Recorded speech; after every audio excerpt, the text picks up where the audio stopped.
النهارده جاي عشان اعلمك ازاي بالعلم تبني عضلة ظهر خرافية. خليكم معايا.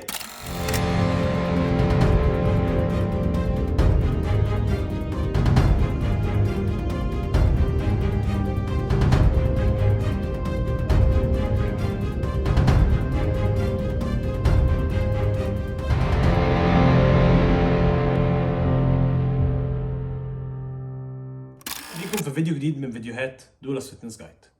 النهارده الفيديو المنتظر اللي هو تالت فيديو في سلسلة ازاي تستخدم العلم عشان تبني عضلات وانت فاهم انت بتعمل ايه. السلسلة اللي احنا بنسميها ازاي تبني عضلة خرافية. ابتدينا اول حاجة في فيديو التراي، بعد كده دخلنا على فيديو الظهر، لو ما شفتهمش روح اتفرج عليهم.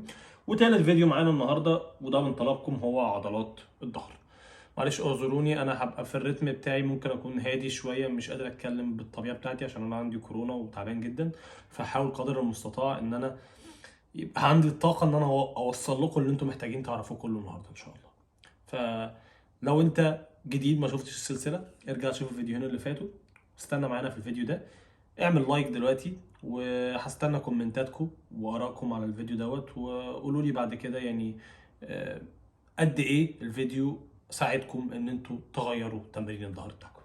طيب، مبدئيا لما بنيجي نتكلم عن الظهر بغرض الاهداف الرياضيه او البودي بيلدينج او الريزيستنس تريننج بنقسمه لاربع حاجات: اللاتيسمس دورساي اللي هي اللاتس اللي احنا بنقول عليها الماجنوس يعني، الترابيزيوس اللي هي الترابس الترابيز بتاعتنا، الرامبويدز ودي فيها رامبويدز ميجر ومينر، وعندنا الاريكتور سبايناي اللي هي السباينال اريكتورز.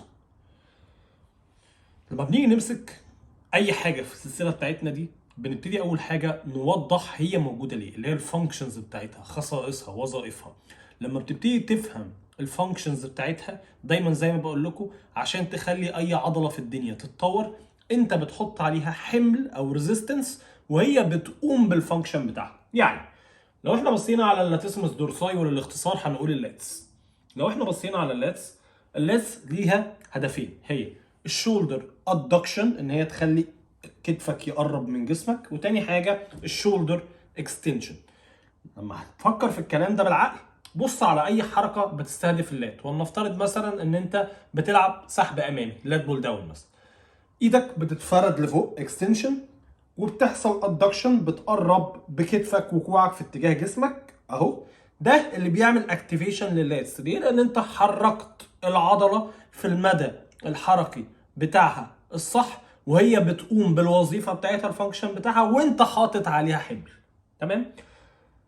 اللاتس بتساهم في زياده زي ما احنا بنقول الويتس او العرض بتاع الظهر، بتخلي ظهرك كده كل ما اللثه عندك بتكبر ده بيدي مساحه لظهرك اكبر، بيخلي ظهرك يبان ان هو اكبر. تاني حاجه عندنا الترابيزيوس او الترابس. الترابس احنا بنيجي نتكلم عنها بنقسمها لثلاثه ريجنز، ثلاث مناطق. ابر تراب ودي الهدف منها السكابيولار اليفيشن، بترفع السكابيولا والروتيشن والدوران بتاع السكابيولا. الميد ترابس دي بتعمل سكابيولار ريتراكشن. بص احنا عندنا حركتين، حاجه اسمها ريتراكشن وحاجه اسمها بروتراكشن. الريتراكشن اللي هو بترجع لورا، البروتراكشن العكس اللي هو لقدام، فهي بتحكمك لورا كده، بترجع السكابيولا لورا. وعندنا اللور ترابس دي بتعمل ريتراكشن برضو، وبتعمل كمان ديبريشن بقى، بتنزلها لتحت. يعني بعد ما بترجع السكابيولا لورا بتنزل السكابيولا لتحت. دايما زي ما كنت بقول لكم في فيديو اللي هو بتاع التشيست، لما تيجي تلعب مثلا بنش بريس، عضلات الترابس بتساعد جدا في ايه؟ في ان هي لما تحكم نفسك وانت بتلعب تشيست بريس، لما قلنا ان انت بترجع السكابيولا لورا وتنزلها لتحت، تتخيل كده كانك بتحاول تحط لوحين الكتف دول في جيبك اللي ورا بتاع البنطلون. احنا لما بنيجي نتكلم عليها بالبلدي بنقول كده. فهي بتساهم ان انت تحافظ على البوزيشن ده او الوضع ده. بعد كده عندنا الرامبويدز بيعملوا حاجتين سيميلر، يعني بيساهموا مع الميد ترابس في حاجتين، في الريتراكشن وفي البروتراكشن بتوع السكابيولا. واخر حاجه عندنا السباينر الريكتورز دي بقى، يعني الخصائص بتاعتها ببساطه شديده حركه العمود الفقري، سواء كانت الاكستنشن بتاع الفرتبرال كولوم او الفليكشن بتاع الفرتبرال كولوم. طيب، بتواجهنا مشكله كلنا، هي عمليه ان احنا ما بنحسش بالماجنس او باللات، وده شيء بديهي جدا. لما تيجي تفكر في الموضوع بعقل شويه، الحاجه اللي انت مش شايفها بيبقى دايما صعب انك تحس بيها. الناس بيقابلها الكلام دوت برضو في عضلات الجلوتس، ولما نيجي الفيديو الجلوتس والهامسترنجز هبقى نتكلم عن الموضوع دوت. طيب، عشان نقدر ان احنا نحس بيها بنعتمد على تكنيك اسمه تكنيك البري اكتيفيشن. ايه تكنيك البري اكتيفيشن ده؟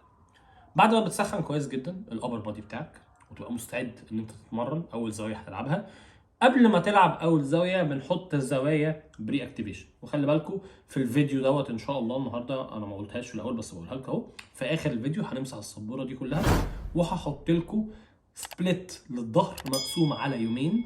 شوف انت بقى هتدخله مع ايه، بتلعب ابر لور، بتلعب بوش بول ليج، ايا كان. سبليت للظهر مقسوم على يومين، يوم فيهم الفوكس بتاعه بيكون على زياده الاسترنس او القوه، واليوم الثاني الفوكس بتاعه بيكون على الهايبرتروفي. هحط لكم جدول تمشوا عليه هيساعدكم جدا جدا ان انتوا تتطوروا. نرجع للبري اكتيفيشن. البري اكتيفيشن ده الهدف منه ان هو يعني يدي مايند ماسل كونكشن كده، ويجهزك ان انت تشغل العضله دي عشان لما تلعب التمارين تحس بالعضله وهي شغاله، وده هيساعدك جدا. طيب، هنتكلم عن حركتين في البري اكتيفيشن انا بحبهم جدا جدا جدا. هو حركه اللات بول ان اللي بتتلعب بالكيبل، الكيبل لات بول ان، وحركه تانية اللي هي حركه الستريت ارم بول داون اللي هي بتتلعب بالروب. عشان اي عضله تحس بيها بيكون في كيوز او في شويه حاجات كده انت لازم تراعيها، حاجات انت بتفكر فيها وحاجات انت بتعملها وانت بتلعب.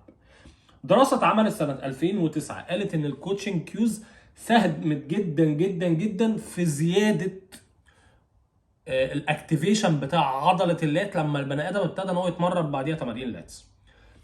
الكيوز اللي انت بتركز فيها وانت بتعمل الحركتين دول، فحركه اللات بول ان اللي احنا بنقول عليها اللي انت شايفها قدامك دلوقتي بتاعت الكيبل، انت بتركز ان انت تبقى حاطط ايدك على اللات، ايدك اللي هي مش شغاله، ايدك الثانيه، وبتحس بالانقباضه، بتعمل كرانش ان كده بجسمك كانك بتعمل حركه كرانش، وتركز ان انت بتشد الحبل في ستريت لاين، بتشد الكيبل في ستريت لاين.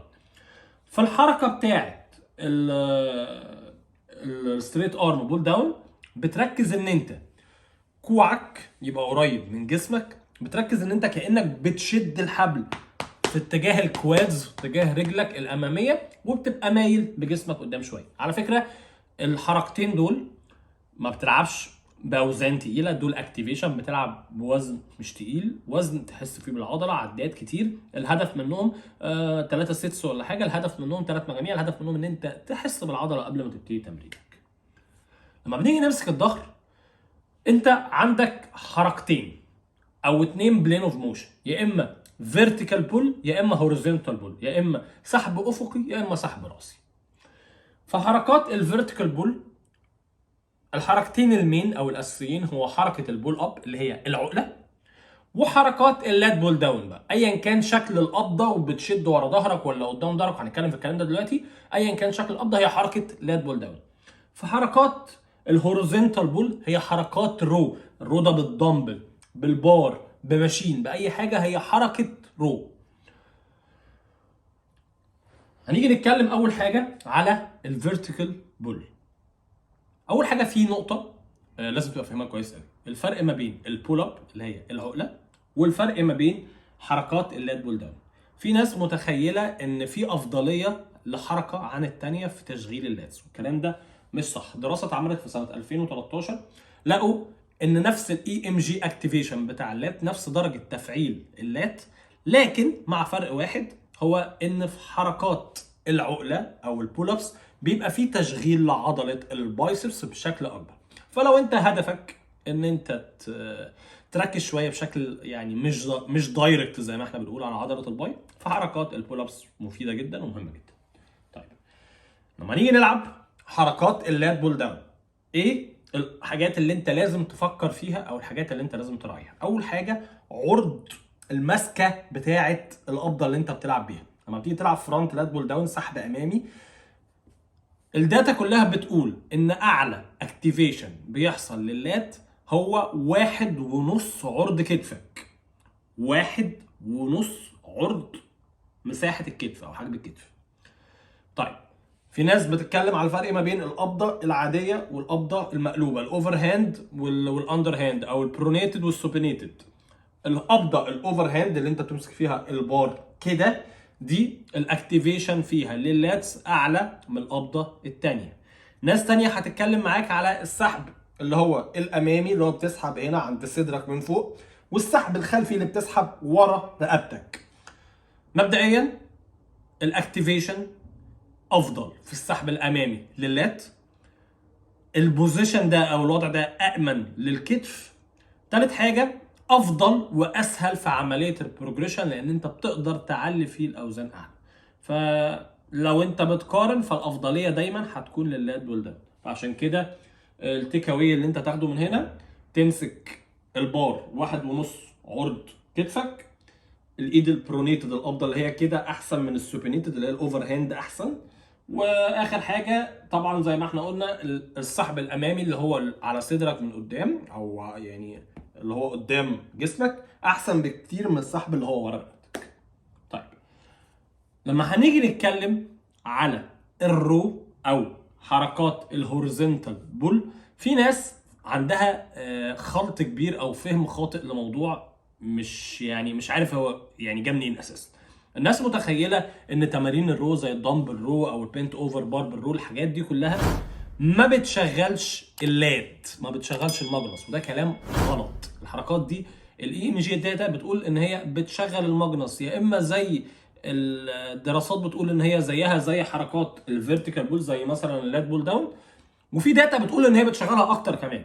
فلا غناء ابدا او ما ينفعش ابدا ان انت تستغنى عن حركات الرو، سواء كانت دمبل رو او باربل رو. وهبقى اعمل لكم فيديو بيشرح الاداء الصح لكل حركه فيهم، نبقى نعمله بقى سلسله ثانيه، سلسله اداءات للحركات، ازاي تعمل كل حركه والغلطات اللي بتحصل والكلام ده كله، بس دي هتبقى سلسله منفصله. طيب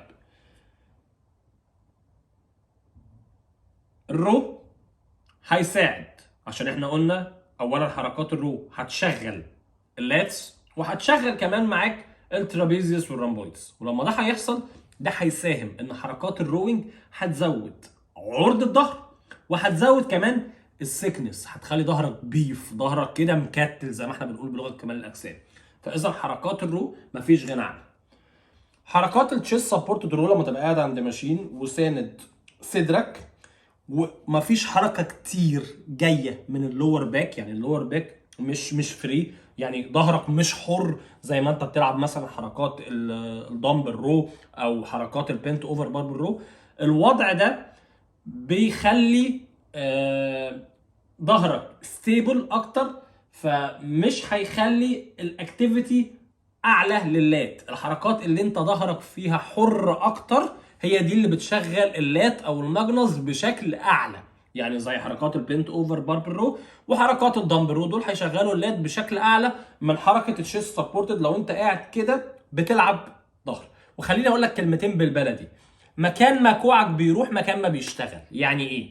كوعك لو هنا فانت مشغل عضلات الابر باك مركز عليها، كوعك هنا ميد باك، وهكذا. مكان ما الكوع بيروح مكان ما بيشتغل. وركز دايما وانت بتعمل اي حركه بولينج، اي حركه سحب، ان يبقى تركيزك انت بتشد بكوعك، انت بتبتدي الحركه بان انت بتشد بكوعك. انسى خالص دراعك ده زي ما احنا بنقولوا عليه جريب هنج كده، كانه مش موجود، كانها حاجه متعلق فيها الوزن. الوزن بيتسحب وبيتشد بالكوع، هو دوت اللي هيساعد. دي حاجه من الكيوز او من الحاجات اللي المفروض تفكر فيها اللي هتساعدك ان انت تحس بظهرك، تشغل ظهرك صح. استخدم عادي جدا جدا جدا يا شباب ان انتوا تستخدموا الليفتنج ستراب، الاستراب اللي بيتلبس في الايد كويس جدا، لانه اولا بيساعد ان انت يلغي حته ان انت الجريب بتاعت ايدك او القبضه بتاعت ايدك تستسلم قبل ظهرك. انت بتحاول تقرب من الفشل العضلي بعدتين لثلاثه. لو انت الجريب بتاعت ايدك ضعفت خصوصا في الاوزان التقيله بقى، لو انت بتلعب مثلا بتلعب بنت اوفر باربل رو، بتلعب دمبل تقيل شويه، حتى في حركات الراك بولز والديد ليفت، لو انت الجريب استسلم الاول هتسيب الوزن. ده مش معناه ان العضله اللي انت بتمرنها قربت من الفشل العضلي، ده معناه ان انت الجريب بتاع ايدك ما بقاش قادر يتحمل. فدايما مفيش مشكله خالص، وخصوصا لو انت جديد ابتدي العب حتى حركات اللات بول داون والحاجات دي كلها، البس في ايدك شداد عادي جدا. الشداد هيساعدك ان انت تحس بظهرك. مسكت اي حاجه لما تيجي تمسك، ولنفترض البار اهو وانت بتلعب لات بول داون، لما تقفل خلي الصبع ده حر. الصبع ده طول ما هو حر مش قافل كده، ده هيقلل شويه تشغيل الفور ارم، انت كانك بتشد بصوابعك. عشان كده دايما هيكون الشداد اوبشن مناسب. ما تسمعش كلام الناس اللي بتقول لك ما تلبسش شداد عشان قوه الجريب. لا، عايز تقوي الجريب اتمرن تمارين جريب سترينث صريحه، لكن الشداد هيفيدك جدا ان انت ظهرك يتطور. نرجع تاني للموضوع بتاعنا. البنت اوفر بار بالرو، اللي هي حركات البنت اوفر رو اللي وانت موطي بتلعب بالبار، هتخلي الاريكتورز اللي احنا بنتكلم عنها، السباينال اريكتورز، يحصل لها سيكنينج، او يعني تبقى اكتر، يعني سيك او بيفد اكتر، بشكل ما فيش حاجه هتعرف تعمله. فلا غنى اطلاقا عن البنت اوفر بار بالرو. ما تحاولش ان انت تستغنى عنه خالص. تعلم الاداء الصح بتاعه والعب بنت اوفر بار بالرو. وانت بتلعب على اي ماشين ظهر خلي دايما في فرايتي في شكل الجريب. هتلاقي في ماشين فيها واسع فيها ضيق، زي مثلا التي بارو واحده من الحاجات اللي انا ما بستغناش عنها في حركات التشيست سبورتد رو. هتلاقي في تي بارو كده وفي تي بارو كده، في حاجات فيهم هتستهدف الابر باك اكتر لو انت الجريب بتاعك واسع، وحاجات كل ما هتقرب عشان هتعمل شولدر ادكشن هتستهدف اللات بشكل اكبر لما هتمسك ضيق. بالنسبه للدمبل رو او الوان هاند دمبل رو، مناسب جدا جدا جدا عشان الحفاظ على السيمتريه. ليه؟ لان كل دراع بيشتغل لوحده. المشكله الوحيده فيه هي عمليه الليميتيشن، ان انت ليك ليميت او انت محكوم باوزان الدمبل المتاحه في الجيم اللي انت موجود فيه. وانا ضد حركات الهبل اللي هو بيحطوا دمبل على دمبل والكلام الفارغ ده. دي حاجات يعني هي مع الوقت هي وصفه كده تساعدك ان انت تتصاب، فانا ما بحبش الهبل ده صراحه يعني. فوقتها بنبتدي بقى ان احنا ندخل تكنيكس تانية مختلفه شويه زي الدروب سيتس الى اخره، اللي هي بنقول عليها الانتنسيتي تكنيكس. طيب حركه الفيس بول اللي بالروب، ودي فيها شكلين لو احنا عايزين نقولها يعني بشكل اوضح. هو فيهم شكل اللي انت شايفه قدامك على الشاشه، اللي انت بتشد الروب ناحيه عينيك وبتضم الشولدر بليدز على بعض، كتافك من ورا على بعضيهم، ودول الحركه دي هتساعد بشكل كبير جدا جدا ان هي تعمل اكتيفيشن للرير دلت اللي هو الكتف الخلفي مع الميد ترابس. في واحده بقى تانية دي باكسترنال روتيشن، ودي انا هحط لكم فيديو ليها، مش انا اللي عامله لان انا ما اقدرش اعمل حركه اكسترنال روتيشن بسبب اصابه كتفي. الهدف منها ان هي بتقوي الروتيتور كاف وبتشغل الكتف الجانبي والخلفي بديجري صغير. فبنوظف الاثنين لان الروتيتور كاف مهم جدا. هيبان لكم الكلام دوت لما اجي اوريكم شكل الورك اوتس او السامبل اللي انا هكتبها لكم في اخر الفيديو. بالنسبه للترابيز ببساطه شديده هي حركات الشرج، اللي هي شرج ترابيز. الترباس الواسع بالبار كويس جدا جدا جدا جدا. في ناس مش هتبقى عارفه ان هي تلعب واسع فبتعمل حاجه اسمها يعني باور شراجنج. الباور شراجنج كويس جدا جدا جدا جدا جدا جدا، هتشوفوا شكله دلوقتي برضه في الفيديو. حركه الترابس الناس عندها مشكله فيها، بس مش بتعرف تلعب ترابس. الترابيس ولنفترض ان انا هلعب بالبار او بالدمبل. الدمبل الرينج اوف موشن الحركه بتاعته احسن، خلي بالك. بس البار ميزته ان انت هتعرف تعمل فيه بروجريشن اكتر، فوظف الاثنين برضه. لما تيجي تعمل كونتراكشن لترابيسك، الترباس مش فوق وتحت كده وخلاص، لا، فوق وباك وورا. كل الرينج اوف موشن ده بيبقى رايح من الناس بتقعد تعمل كده اهو، فوق وورا. هنا لما بترجع لورا الرينج اوف موشن بيكبر، بلس لما تنزل لتحت انت بتنزل لحد ما يبقى فيه فول اكستنشن. تطلع كده لورا، بتعصر ثانيتين وبتنزل لتحت لحد ما يبقى فيه فول اكستنشن. لما نيجي نتكلم عن تمرين زي الديد ليفت، الكونفنشنال ديد ليفت اللي من على الارض، عشان نبقى يعني واضحين في الكلام.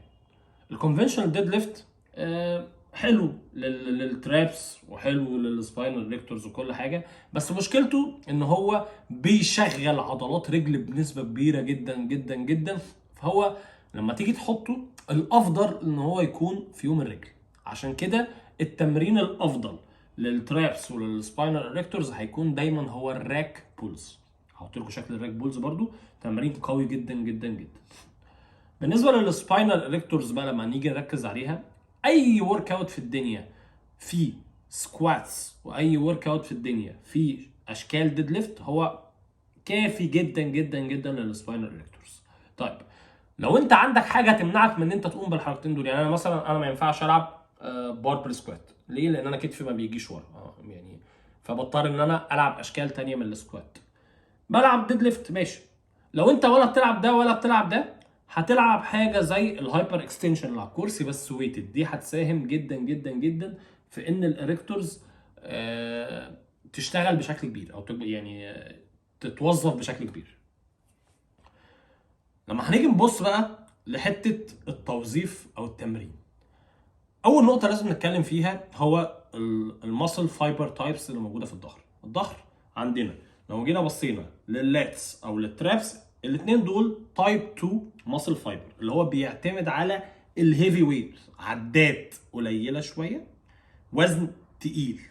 بالنسبه للسباينال ريكتورز فهو تايب 1 ماسل فايبر، اللي هو محتاج منك وزن خفيف، عدات اكتر. هل ده معناه ان انا ابيض واسود؟ لا، دايما الجري اللي هو ايه، تمرينك لازم زي ما دايما بنقول يبقى فيه كل رينج العدات بكل الاشكال. واحده من التكنيكس اللي انا بستخدمها دايما مع العملاء بتوعي لو عنده مشكله في تطور عضلات الظهر، هو اول حاجه طبعا ان انا بحاول ان انا لو هو مثلا بيلعب بول بوش ليج، ان هو يبتدي بتمرين البول اول اسبوع وانت لسه فريش كده وانت لسه طالع من الاجازه. يبتدي يدخل حاجه زي ببساطه شديده تمرين العقله البول اب في ايام تانية. يعني في يوم الرجل مثلا ممكن يلعب 4 ادوار عقله، لو انت بتلعب مثلا ابر لور تدخله في يوم تاني، وهكذا، بحيث ان انت تزود فوليوم من غير ما تزود فاتيج. بس تخلي بالك ان طبقا لدكتور مايك ازرتل، اكتر من 25 وركينج سيت للظهر في الاسبوع بيبتدي ياثر على الريكفري، و25 وركينج سيت. وارجع للسلسله بتاعت اساسيات التمرين 1 و2 عشان تفهم انا بقول ايه. وركينج سيت دي المقصود بيها المجاميع اللي فيها شده، مش المجاميع بتاعت التسخين اللي بتلعب فيها 15 20 عده. هنمسح بقى الكلام ده كله وهنحط سامبل ورك اوت يساعدكم ان شاء الله الفتره الجايه.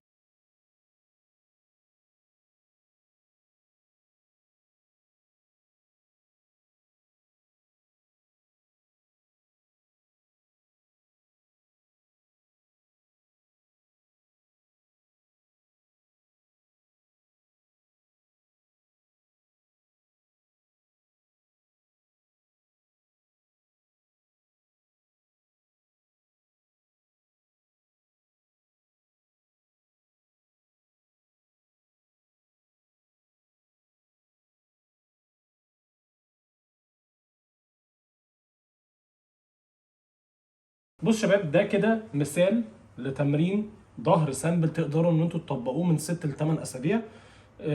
بنقسم فيه العضله مرتين طبعا، وده افضل اوبشن. يوم هنركز فيه على زياده القوه سترينث فوكسد، ويوم تاني هنزود فيه الكتله العضليه او هنركز على زياده الهايبرتروفي. طيب اليوم الاولاني اول زاويه معانا هي الراك بول، 3 مجاميع من 6 ل 8 عدات. تاني زاويه معانا هي الوان ارم لات بول ان، اللي هي بتاعه الاكتيفيشن اللي احنا اتكلمنا عنها، مجموعتين 15 عده وزن. الهدف منه ان انت تستعد لحركه اللات بول داون، السحب الامامي. 4 مجاميع من 6 ل 8 عدات تقال. خلي بالك ان المجاميع هنا عدات قليله وزن تقيل عشان زياده السترينث. الفيس بول بالاكسترنال روتيشن، 3 مجاميع من 15 ل 20 عده. وفي الاخر خالص هتلعب رو على السميث ماشين بالبار، لو انت ما عندكش سميث ماشين العب بنت اوفر بار بالرو مفيش مشكله. 3 مجاميع من 8 ل 10 عدات. تاني يوم معانا هو اليوم بتاع الهايبرتروفي او بتاع الضخامه. هنبتدي اول حاجه بالحركه بتاعه الاكتيفيشن بتاعه الستريت ارم بول ان. هتلعب مجموعتين 20 عده. بعد كده هتنقل على البار بنت اوفر بار بالرو 3 مجاميع 12 عده. بعد كده هتلعب ميادو رو اللي بتتلعب بالبار، هحط لكم فيديو ليها بس مش انا اللي بلعبه، او دامبل رو مفيش مشكله لو ما عندكش القابليه انك تلعب ميادو رو. 4 مجاميع من 12 ل 15 عده. الحركه دي خطيره لللاتس. بعد كده هنخش على الكلوز جريب لات بول داون، السحب الضيق بالقبضه اللي انت بتلعب بيها، سحب ارضي. 3 مجاميع من 12 ل 15 عده. وفي الاخر هتخش على الهايبر اكستنشن اللي هو الاكستنشن بتاع الظهر على الكرسي بس وانت ماسك وزن في ايدك بويت 20 عده. 3 مجاميع 20 عده. في حاجه اوبشنال هنا عشان في ناس بتلعب الترابيز مع الكتف وناس بتلعبها مع الظهر. هتلعب باور شراجز، هحط لكم فيديو الباور شراجز هنا. 4 مجاميع من 15 ل 20 عده. لو انت مشيت على النظام ده مع مراعاه ان انت بتحاول كل اسبوع تزود الفوليوم بتاعك عن طريق زياده الويتس تدريجيا او العدات تدريجيا، لو انت عملت ده طبقت السيستم دوت من 6 ل 8 اسابيع اوعدك ان عضله ظهرك هتتغير تماما. اتمنى ان انت لو وصلت لحد هنا تكون ضغطت لايك اوريدي وتكون مفعل جرس التنبيه ومشترك في القناه وتقول لي رايك في الفيديو ده، قد ايه انت استفدت منه، قد ايه هو غير مفاهيم عندك وحاسس ان هو هيفيدك في تمرينك قدام. واحب ان انا اشوف من الناس دايما كده لما تجرب التمرين بعد ما تحط الحاجات دي زي ما بيقولوا كده ان اكشن، لما تحط اللي هي اتعلمته فعلا في حيز التنفيذ، تكتب لي فرق معاها في ايه، في احساسها بالتمرين بالبامب الى اخره. اتمنى ان انت تسيب لي مقترحاتك للفيديو اللي جاي وده مهم بالنسبه لي في السلسله دي. معلش انا عارف ان انا وانا تعبان الطاقه عندي مش نفس الليفل اللي انتم متعودين عليه، بس انا بحاول قدر المستطاع ان انا اوصل لك المعلومه. لو انا بطيء شويه في الكلام معلش اعذرني، لان انا مش هقدر اقول ان انا بنهج وانا بتكلم، بس يعني بحاول قدر المستطاع ان انا ما ببينش. فساعدني باللايك والشير والسبسكرايب، ولو شايف ان الفيديو مفيد لغيرك وصله لغيرك. كان معاكم دولا من دولا's فيتنس جايد، واستنوني في الفيديو الجديد.